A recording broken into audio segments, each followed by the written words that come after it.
Good morning guys, स्वागत आहे तुमचं नवीन ब्लॉगमध्ये, प्रियंका प्रवीण ब्लॉग्समध्ये. तर आम्ही जिमला आलो आहे. आज सॅटर्डे. आज प्रियंका म्हणत होती बरं का नको जायला, म्हटलं चल. जिमची सवय तुझी खरंच तुटेल बरं का प्रियंका. ॲक्टिवली तू पार्टिसिपेट हो. ॲक्टिवली जायचं आहे जिमला, मग डाएट करायचं आहे, असं काहीतरी कर. तरच काहीतरी होऊ शकतं. ॲक्टिवली मला वर्क फ्रॉम होम भेटत आहे. वर्क फ्रॉम होमचा नाही विषय, जेवढे दिवस मिळते तेवढं तरी कर कंटिन्यू. दमतं बरोबर आहे. एवढी ट्रॅव्हलिंग, घरी येऊन परत रात्रभर काम, म्हणजे ऑलमोस्ट. पण ज्या दिवशी आहे त्या त्या दिवशी दिवशी स्किप नाही थोडंसं करायचं. तरी झोपूशी वाटतं की नाही. ठीक आहे.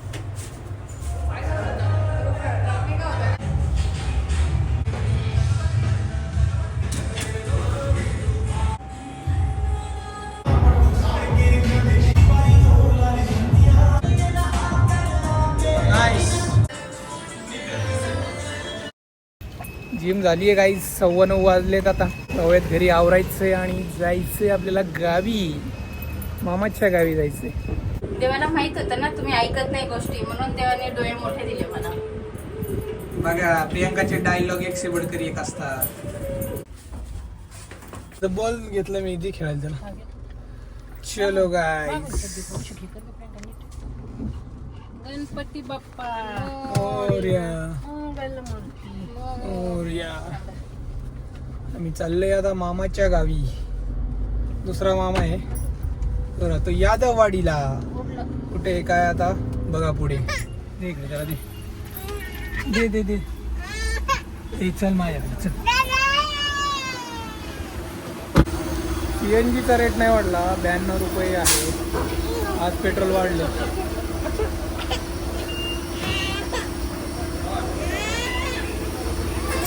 ला काय झाले माहित नाही यार. बघा 92.25. तर प्रेशर कसं आहे? प्रेशर पण ओके ओकेच आहे.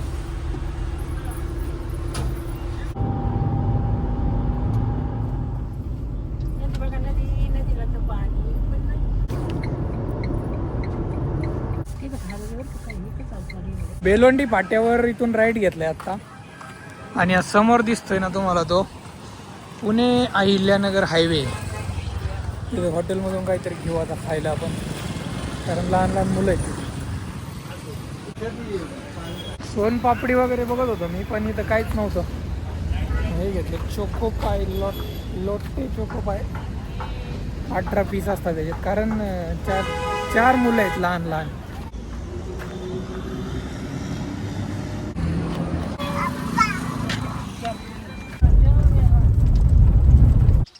बघा डोंगरावर आहे डायरेक्ट मामाचं घर आमच्या.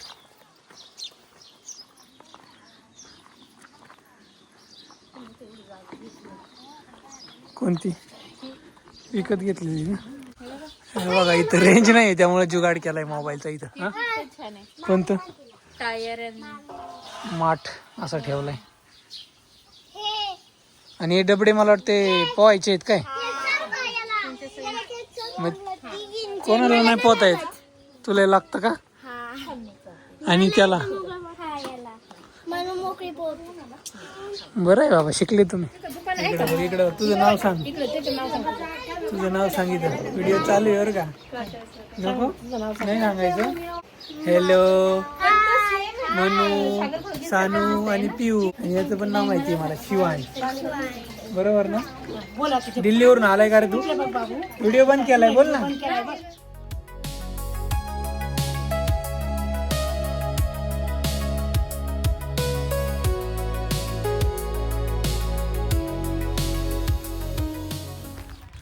हे बघा मित्रांनो, आमचा प्लॅन होता आंब्याच्या झाडाची, आंब्याचे काय म्हणतात की त्याला,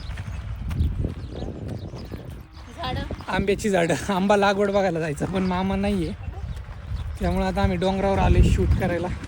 आणि आता वाजलेत 3:45. वातावरण असं झालंय, पाऊस येईल असं वाटतंय.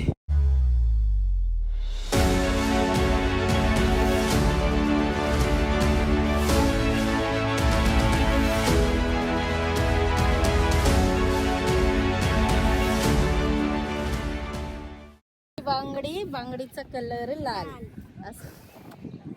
करा तुम्ही, चला रेकॉर्ड करतो मी. हा, करा. शिवांचं फेवरेट गाणं आहे ते.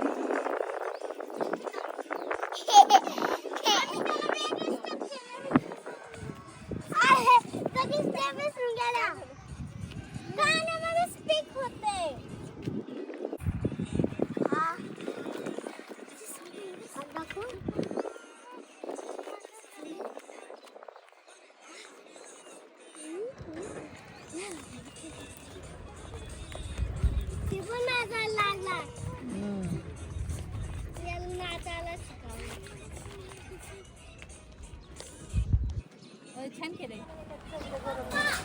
बघा इथं चपात्यांचा स्वयंपाक चालू आहे. आमची मामी हात काढ ना, हात काढ तू अंडातला. चला म्हणलं आंबा चार होसा का आपण फ्रीज मध्ये आणि सागरची मामी चुलीवर चालल्यात चपात्या. इथं काय चाललंय तुमचं? स्वयंपाक चाललाय. 4-4:30 वाजले. पापड्या तळायचं काम चाललंय इकडे आहे ना. बघा किती आंबे आहेत. कोणता आंबा आहे हा? केशर आहे ना. म्हणजे तो कलम केलेला आहे का? अच्छा असं आहे. एवढे सगळं आहे ना गोधडी खाली. मग पिकायला ठेवलेत का? आणि कॅरेट भरलेले एवढे जेव्हा कच्चा आहे असं पिकतात काही. सोशल मीडियावर हा इथले इथं. हे बघा हे मामा आहेत. पहिल्यांदा आम्ही यांच्या घरी आले. म्हणजे मी आलोय प्रियांका सोबत पहिल्यांदा आलोय. आणि हिचं पण नाव प्रियांका आहे. सागर आहे मामाचा मुलगा. आणि यांचे आंबे आहेत हे. तर हे शिरूरला घेऊन जातात विकायला. केशर आंबा आहे. मामाचा नंबर देतो मी. शिरूरमधलं जर कोणी बघत असेल ब्लॉग तर त्यांनी कॉल करा पाहिजे असेल आंबा तर. म्हणजे आपलाच घरचा आंबा पिकवलेला, काही पावडर बिवडर काही नाही है ना. किती असेल आंबा? 200 किलो पर्यंत. म्हणजे असा गोधडी खाली ठेवला की आपोआप पिकतो ना गरमीने. 2 दिवस 4थ्या दिवशी ना.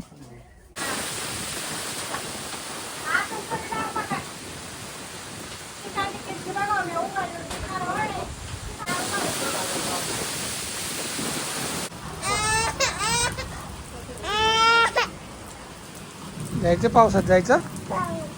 कोंबडी बा कोंबडी. कोक कोक कोक.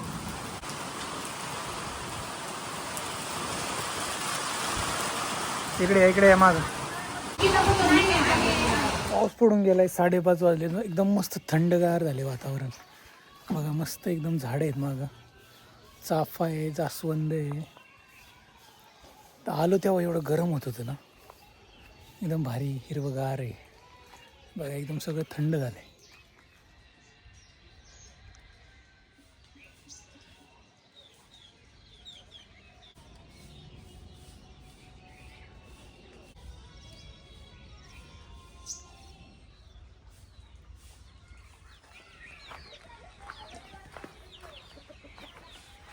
गावाकडे कसला आवाज असतो कोंबड्यांचा, पक्ष्यांचा येत असेल तुम्हाला. सिटीमध्ये असले आवाज नाही ऐकायला मिळत. ट्रॅफिक, हॉकिंग, पॉ पॉ असले आवाज असतात सिटीमध्ये. आम्ही चाललोय आता आंबा बघायला. आंब्याची झाडं किती आहेत मामाकडे. कारण पाऊस आला आणि प्लॅन कॅन्सल होतोय असं वाटलं, पण पाऊस थांबला. आता जाऊन बघूयात. केशर आंबा दाखवला. ऍक्च्युअल झाडं कुठे आहेत आणि कशी आहेत.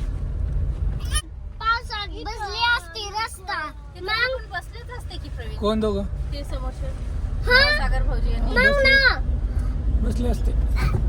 हे बघा ही आंब्याची झाड आहेत. बॅक कॅमेऱ्याने दाखवतो तुम्हाला आता.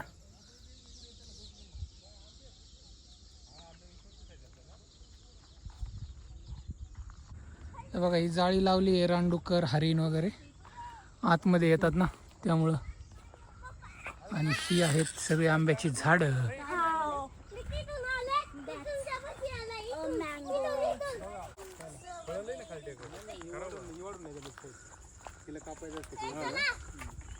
आता याला काय करायचं, थोडस वरती बांधावं लागेल ना. आता ही साईड ना खाली याला यावर छाटणी करायची खाली. इथं खाली टेकले बस. हो ना, थोडं खाली. मग इथं थोडं नाही. हा. हे बघा हाईट कमी असल्यामुळं ते आंबे पूर्ण खाली टेकलेत असे. थोडीशी हाईट कमी पडलेली आहे. सी दिस सगळे आंबे. याला काहीतरी असं जुगाड करून ते करणार आहे ना छाटणी म्हणे. चटणी करायची खालची, म्हणजे हाईट वाढते. इकडे इकडे पण आहे. आणि ते वजनामुळे पण खाली येत असेल ना, आंब्याचं वजन एवढं आहे त्याच्यामुळे पण खाली येत. चांगला आंबा लागलाय. 700-800 ग्रॅम पर्यंत बसत. 1.5-6.5 किलो पर्यंत. इकडे पण किती आहेत आंबे. थोडं बारीक होतं. इथं पण खाली पडला खाली पडला की विषय संपला त्याचा.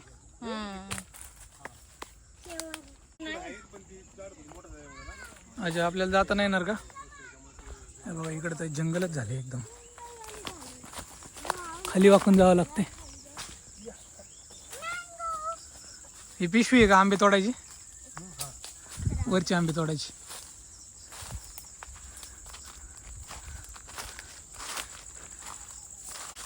जंगल जंगल.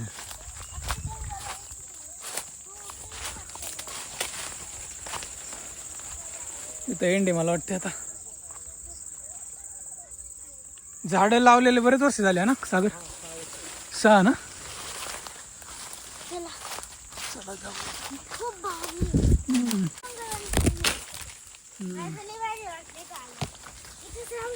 हा ना.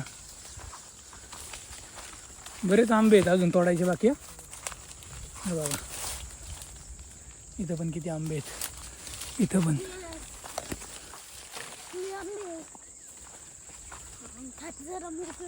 याचे खड्डे घेऊन हे केलेलं आहे. खडक म्हणजे डोंगरच आहे ना पूर्ण. डोंगरामध्ये खड्डे घेऊन जीशिबीने मग लावलेले ते. हा, हा, हा. तसं काय बाकीचं उत्पन्न एवढं घेत नव्हतं मग. पण ह्याचं लोणचं का नाही होऊ शकत? खायचे ते गोड आंबे आहेत. गोड आंबे आहेत.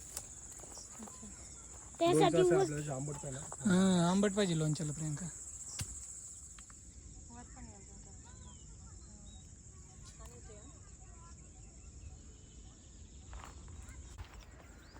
इथं खाली म्हणजे डोंगरावर केलंय सगळं. डोंगर होता इथं, खडक होता सागर म्हणला तसा. म्हणजे अशी शेती नव्हती प्रॉपर. 6 वर्षापूर्वी याची लागवड झाली.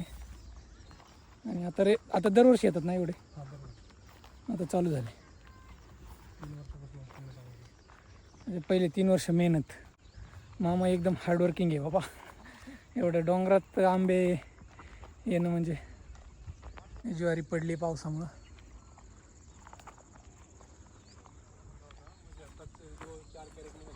होय, मग तो तरी कापून खायचा आहे ना तो. एक झाड आहे हे पहिलंच असेल मला वाटतं का ह्याच्यासोबतच लावलं होतं. त्यांच्यासमोर लावलं होतं. पाडू एक मला नको नको पिकलाय पूर्ण पडेल का? करा ना. हे बघा हे समोरचं.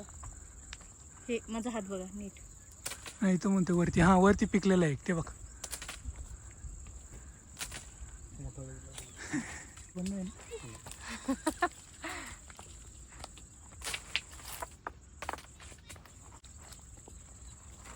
हा पडला. पडला. हा.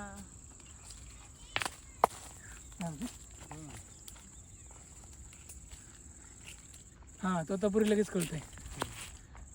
कलर वरून म्हणजे स्मेल वरून का? बघ ना. कापून खायचा नसतो का तो? कापून खायचं. हा बरोबर. घे ना तोड ना. असं हा शेतात आहे आपण काय चाकू विकू नाही. तो तपुरीचं पण लोणचं होतं. गोड लोणचं नाही करत का बायका? हा छान आहे. इधर तुला एक तोतापुरी खा डायरेक्ट. डायरेक्ट झाडाला पिकलेला आंबा आम्ही तोडलाय पाडलाय. क्या किया तूने? लॉक तोड़ दिया क्या? स्विमिंग पूल में जाना है क्या? नहीं, तो अभी नहीं खोल रहा है. हे भांडा है ना. ये बांधा है क्या? हाँ. इसके ऊपर से उड़ी मारेंगे क्या? नाही. अरे स्विमिंग के लिए जाना है ना. शेततळ असतं ते पाणी स्टोअर करायला. आम्ही त्याच्या आत गेलो. हे बघा हे शेततळ पाणी स्टोअर करायला यूज होतं. खाली हा पेपर टाकलेला असतो त्याच्यात म्हणजे पाणी असं जमिनीत मुरत नाही. आर्टिफिशियल स्टोरेज म्हणू शकतो. 4-5 लाख रुपये खर्च येतो. गव्हर्मेंट सबसिडी पण मिळते याला. बघा तुम्ही शेततळं म्हणजे गव्हर्मेंट हेल्प करतो पण कसं आहे तुमच्याकडे थोडी अमाऊंट लागते स्टार्टिंगला.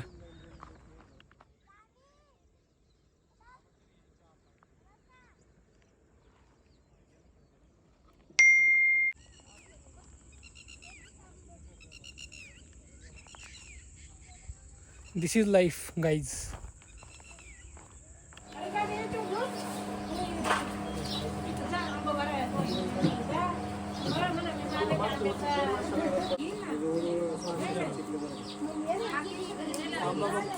सहाशे 700 ग्रॅम असणार. 1 किलोमध्ये 2च बसणार अशी साईज. 7 वाजले निघायला आम्हाला. बघा जेवण झोपला होता उठलाय आता. पाणी नाहीये. त्याची पाण्याची बॉटल ठेवली असं. विचारा नाही ठेवली ना. आजोबांनी दिलं. अरे आपणच द्यायला पाहिजे त्यांना. नाही कॅश नाहीये. करा तुमची चूक आहे. पाणी पाहिजे. नाही हाय पाणी. पाणी ह्याचे बाय बाय करा. इकडे इकडे फोन मध्ये बाय करा. बाय.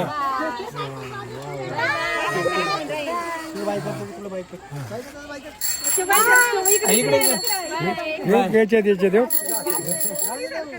चला चला जाऊ का मग. चला युट्यूबला येणार ब्लॉग मध्ये बरं का. मला 7:15 वाजले मामाच्या इकडून निघायला. आता प्रियंकाच्या माहेरी जायचंय. काय 10 मिनिटाचा रोड आहे फक्त हार्डली. आणि रोड पण एकदम मक्खन झालाय आता. गाईज आम्ही टेरेसवर आलोय झोपायला कारण इथं लाईट पण नाहीये. पण एवढं भारी वाटतंय ना एकदम थंडगार हवा सुटली. तर बघा तुम्हाला टेरेस दाखवतो उठून आता. हे बघा इथे शिडी वरती जायला टाकी. हे विवान इकडे इथं बस मस्तपैकी आपलं अंथरून टाकलेलं आहे इथं. आणि टेरेसवर आम्ही झोपलोय आता. आम्ही इथं जुगाड केलाय जोळीचा. ही शिडी आहे वरती जायला पाण्याची टाकी वरती. आणि इथं पिलरला बांधली. टेरेसवर एकदम मस्त झोप येणार आहे आज. थंडगार हवा सुटली आहे. सगळं परफेक्ट आहे. लाईट नसली तरी काही प्रॉब्लेम नाही गावाकडं. सगळं एकदम परफेक्ट चाललं आहे. फक्त विवानने त्रास न दिलं पाहिजे. तो मागाशी रडत होता म्हणजे खाली जायचं म्हणत होता. म्हणजे टेरेस त्याला थोडंसं वेगळं वाटलं ना. झोळी पण बांधली त्याच्यासाठी. पण बघू आता रात्रीचं कसं होतंय काय होतंय. काहीतरी वेगळं जागा चेंज झाली ना लहान मुलांना सेन्स होत असेल मला वाटतं. भेटूया उद्याच्या ब्लॉगमध्ये. हा ब्लॉग इथपर्यंत शेवटपर्यंत पाहिला असेल तर थँक्यू. सबस्क्राईब नसेल केलं तर करून टाका. Bye bye.